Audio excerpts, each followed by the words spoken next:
Jeffrey sejak didirikan pada tahun 2015, bisakah diceritakan ceritanya Alpha JWS ini sampai menjadi venture capital terbesar di Asia Tenggara salah satunya? Silahkan. Ya, terima kasih sekali atas kesempatannya Mbak Safrina ya. Jadi mungkin tadi saya dengar Mbak Safrina mengatakan beberapa kata nih yang ingin saya mungkin komen sedikit gitu ya.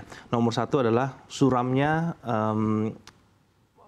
jumlah modal yang dikeluarkan atau yang terjadi di Indonesia sekarang ini, dan juga tech winter ya. Mungkin saya take a step back sedikit untuk menceritakan perjalanan kami dari 2015. Jadi ini adalah tahun ke-11 kita. Sebenarnya ada satu hal yang sangat mirip antara 2015 dan 2025 sekarang. Oh gitu. Ya, jadi nomor satu adalah bagaimana sih keadaan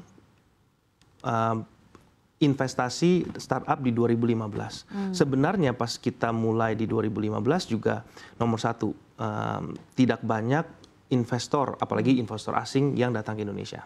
Kedua juga waktu itu perbedaannya memang ekosistem, artinya perusahaan-perusahaan startup itu memang jauh lebih sedikit jumlahnya. Tapi kalau kita berbicara tentang investors confidence terhadap sektor ini, juga banyak yang mempertanyakan apakah startup ini bisa sukses, apakah modal venture capital ini juga bisa sukses. Banyak yang mempertanyakan itu. Sekarang ini mungkin kami juga merasa di tahun 2025 ini banyak pertanyaan yang cukup mirip.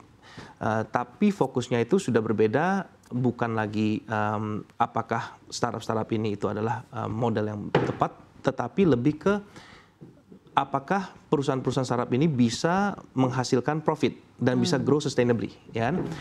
Itu yang menurut saya kesamaannya. Nah, tapi mungkin saya mau komen satu kata yang tadi Mbak Safrina bilang suram gitu ya, karena jumlah investasi mungkin sangat menurun secara drastis.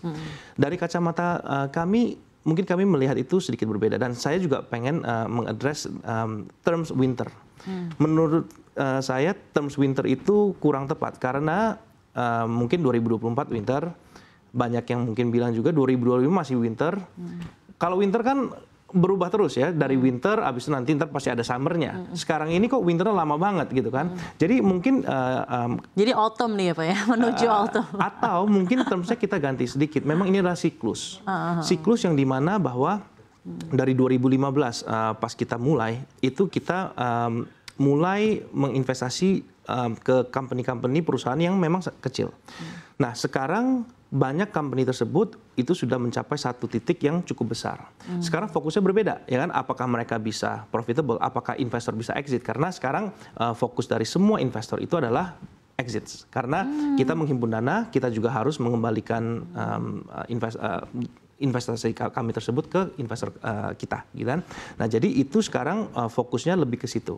Tapi itu sejak kapan ya Mas mulai ada term di mana akhirnya venture capital atau bentuk-bentuk investment company seperti kalian akhirnya juga menitik beratkan pada profitability and sustainability? Per tahun apa tuh Mas? Karena kita ingatkan dulu ya kalau venture capital itu pasti lihat valuation, growth dan lain-lain, karena how to grab big money adalah dari exit atau M&A. Tapi kan kalau sekarang akhirnya jadi berpikir juga mengenai sustainability dan profit. Sejak kapan tuh mindset itu mulai muncul? Iya, nah jadi makanya ini sangat menarik ya kalau kita benar-benar mengerti startup dan venture capital evolusi itu kita di mana. Pertama, pas awal-awal industri ini berkembang, terms exit itu memang belum menjadi fokus. Karena apa? Karena company masih kecil. Betul, ya kan? Sewaktu perusahaan-perusahaan tersebut masih kecil, fokus kita adalah bagaimana company ini bisa menjadi growth, bisa menjadi besar. Nah, di tahun 2020, di tahun 2021, yang terjadi juga adalah karena ini adalah eranya low interest rate. Interest rate rendah, sehingga banyak investor yang mengalokasikan dananya kepada startup-startup untuk mencari growth.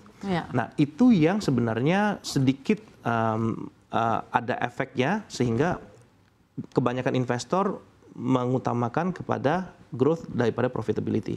Tapi fast forward 5 tahun dari situ, sekarang ini perusahaan-perusahaan tersebut sudah matang, sudah besar, dan sudah harus memikirkan exit. Jadi semuanya itu semua tergantung, Mbak. Tergantung dari perusahaan venture capital tersebut, kapan mereka berdiri, kapan mereka mulai menggelontorkan dana, dan juga dari tergantung dari company tersebut juga, di mana itu mereka. Kalau misalnya masih kecil, fokus ke growth. Sudah besar, fokus ke profitability. Jadi sesuai dengan siklusnya, ya.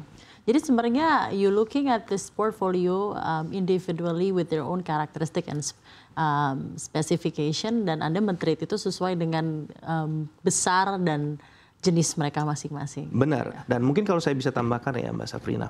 Jadi company-company yang kita sudah invest mungkin dari 2016, dari 2017, banyak dari mereka sekarang sudah profitable, ya.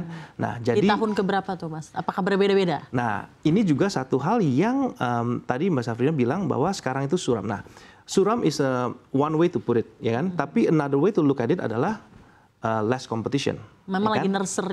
nursery untuk menuju profitability gitu ya, bukan berarti ya tidak ada pendanaan baru itu tidak ada yang bergerak, tapi memang sedang menunggu perusahaan-perusahaan yang sudah diinvest dari tahun-tahun sebelumnya untuk semakin besar dan sustainable, apa seperti itu? Dan ada satu lagi, karena di 2021 dan 2022 itu kita mengalami peak of the market, artinya terlalu banyak investasi atau dana yang digelontorkan kepada perusahaan-perusahaan tersebut. Nah, dan 2001-2022 ya, Mas? Betul. Kalau di Indonesia, iya betul. Kalau di Amerika itu peaknya di 2021, kalau kita di Indonesia sedikit ada lag di 2022. Jadi apa yang terjadi adalah banyak perusahaan startup yang berhasil menggalang dana di saat 2021-2022, mereka berhasil raise capital yang sangat besar. Dan mereka raise capital yang sangat besar itu dengan pemikiran mereka harus grow, dan juga kompetisi juga cukup intens pada saat itu. Nah, apa yang terjadi adalah the tech winter yang terjadi, sehingga banyak kompetisi juga. Pertama, investor mulai mengerem investasi. Itu juga memberikan signal kepada para startup dan para founders bahwa oke, sekarang kita mungkin fokusnya kita shift ke profitability dan exits. Yang paling penting, kenapa company-company tersebut sekarang bisa memperlihatkan profitability, karena juga less competition itu, Mbak.